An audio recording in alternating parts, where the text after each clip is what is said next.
there you're talking about how they can win against this Texans defense. Let's start with this offense, which found a formula against Tampa. And while I don't know that they can do that exact same thing tonight, it is, to me, Matt, one of the most encouraging games we've seen this year because of that formula and maybe seeing it in future games against New England, against Cincinnati, and on and on. Philadelphia maybe even, where you're leaning more into the ball in Josh Allen's hands, which is usually a good thing.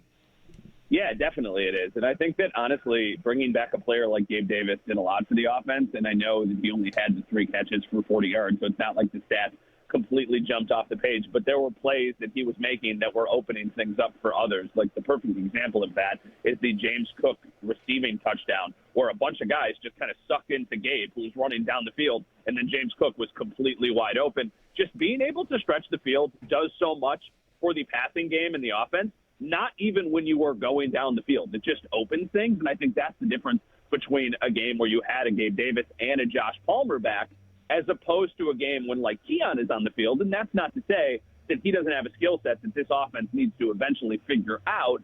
But I don't think teams are worried about Keon Coleman down the field. In that way, they can kind of focus on making sure that everything's in front of them when somebody runs down the field that opens things up. So I would like to see more of the same, even in a game against a great defense. The one caveat here is do not turn the ball over against this team, and you should win the game. Because I do think that your defense is going to do enough to really slow down the Texans.